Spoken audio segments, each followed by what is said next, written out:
बंगाल में जारी सियासी घमासान के बीच ममता बनर्जी का बड़ा दावा, कहा नहीं भरा एसआईआर फॉर्म। बीजेपी और जेडीयू का ममता बनर्जी पर जोरदार हमला, अमित मालवीय ने खोली ममता बनर्जी की पोल, कहा ममता बनर्जी ने फॉर्म भर करके जमा कर दिया। बिहार में एसआईआर को मुद्दा बनाया, इंडी गठबंधन के घटक दलों में चारों खाना चित हुए। शाइना एनसी का पलटवार, कहा ममता बनर्जी सिर्फ पॉलिटिकल ड्रामा कर जनता को गुमराह कर रही। ममता बनर्जी सिर्फ पॉलिटिकल ड्रामा करते रहती है और लोगों को गुमराह कर रही है 2026 के इलेक्शंस के पहले।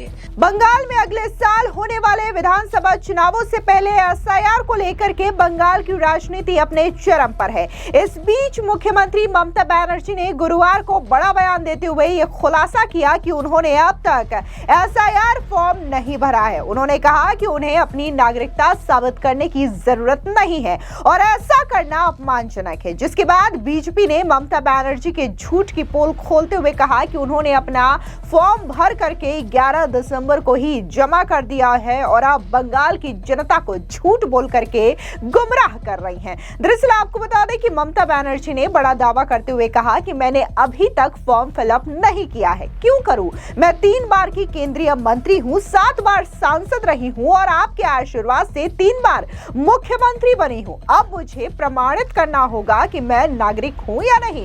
इससे तो जमीन पर नाक रगड़ना बेहतर होगा। इससे पहले नादिया जिले के कृष्णनगर में रैली को संबोधित करते हुए ममता बनर्जी ने तीखे शब्दों में आरोप लगाया कि बीजेपी और केंद्र सरकार बंगाल में 2026 के विधानसभा चुनाव से पहले मतदाता सूची में बड़े पैमाने पर गड़बड़ी करने की कोशिश कर रही है। अमित शाह सीधे तौर पर वोटर लिस्ट से 1.5 करोड़ नाम हटाने की कोशिशों को गाइड कर रहे हैं। अगर एसआईआर प्रक्रिया के दौरान एक भी योग्य मतदाता को बाहर किया गया तो वो अनिश्चितकालीन धरने पर बैठ जाएंगे। साथ ही ममता बनर्जी ने उन रिपोर्ट का हवाला दिया जिन लोगों ने अपना दस्तावेजों के हिस्से के रूप में दादा दादी के नाम जमा किए थे, उन्हें सुनवाई के लिए बुलाया जाएगा और उनके नाम रोल से हटाए जाने का खतरा होगा। उन्होंने कहा कि अब हम सुनते हैं कि जिन्होंने अपने दादा दादी के नाम दिए उन्हें बुलाया जाएगा और योजना है कि इन सुनवाइयों से सीधे नाम हटा दिया जाएगा। अब जिस तरीके से ममता बनर्जी ये दावा कर रही है, उसको लेकर के न सिर्फ बीजेपी बल्कि जेडीयू ने भी जोरदार हमला बोला। बता दें कि बीजेपी ने ममता बनर्जी को जमकर घेरा। बीजेपी नेता अमित मालवीय ने सोशल मीडिया साइट एक्स पर पोस्ट किया और ममता बनर्जी के झूठे दावों की पोल खोली। उन्होंने कहा कि ममता बनर्जी एक बार फिर से लोगों को गुमराह कर रही हैं। उन्होंने अपना भरा हुआ और साइन किया हुआ एन्यूमरेशन फॉर्म आखिरी दिन यानी कि 11 दिसंबर को जमा किया, फिर भी कृष्णानगर में एक रैली से झूठ बोल रही हैं, झूठा दावा कर रही हैं कि वो फॉर्म जमा नहीं करेंगी। आगे अमित मालवीय ने कहा कि इस बीच बंगाल की जनता ने ममता बनर्जी के दिखावे पर ज्यादा ध्यान नहीं दिया और लगभग 100% वोटर्स ने अपने फॉर्म जमा कर दिए हैं। इससे यह बात साफ है कि बंगाल के मतदाता ममता बनर्जी द्वारा फैलाए गए झूठ पर अब भरोसा नहीं करते हैं, इसलिए टीएमसी सरकार का पतन निकट आ रहा है। अब इसको लेकर के जेडीयू के प्रवक्ता नीरज कुमार ने भी ममता बनर्जी पर हमला बोला। क्या कुछ उन्होंने कहा, सुनिए। के लिए लोगों को भेज रही है सरकार, आपकी बंगाल में दबाव बना रहा है। दूसरा, इसका मतलब मरे हुए लोगों का नाम दर्ज रहना चाहिए। एसआईआर पर आप सवाल उठा रही हैं। अरे अब तो कम से कम सचेत हो जाइए। बिहार में एसआईआर को मुद्दा बनाया, इंडी गठबंधन के घटक दलों में चारों खाना चित हुए। इसलिए ममता दीदी विकास के मुद्दे को एजेंडा बनाइए।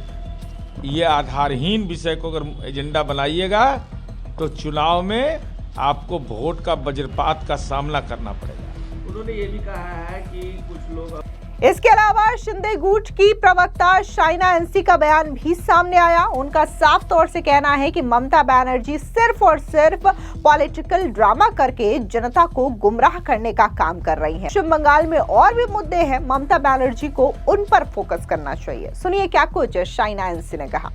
ममता बनर्जी सिर्फ पॉलिटिकल ड्रामा करते रहती है और लोगों को गुमराह कर रही है 2026 के इलेक्शंस के पहले, जहां बहुत बड़े बड़े मुद्दे हैं जैसे कि unemployment, corruption, syndicate Raj, law and order situation जो बंगाल में दिखाई देता है। वहां वो लोगों को गुमराह कर रही है और कह रही है कि इलेक्शन कमीशन, SIR प्रोसेस ये बहुत ही गंभीर है और आपको आपके राइट्स नहीं मिलेंगे। मैं पूछना चाहती हूं ममता बनर्जी जी को, जो एक routine nation wide verification drive है, वहां TMC क्यों ऐसे पेश कर रही है कि ये कोई कंस्पिरेसी है, जब वो प्रोटेक्ट करते हैं घुसपैठ और इलीगल वोटर्स को, जब वो प्रोटेक्ट करते हैं उनके पॉलिटिकल इंटरेस्ट। वहां स्पष्ट रूप से ये समझ में आता है कि ममता बनर्जी बहुत घबराई हुई है और वो चाहती है कि SIR वेस्ट बंगाल में लागू न हो।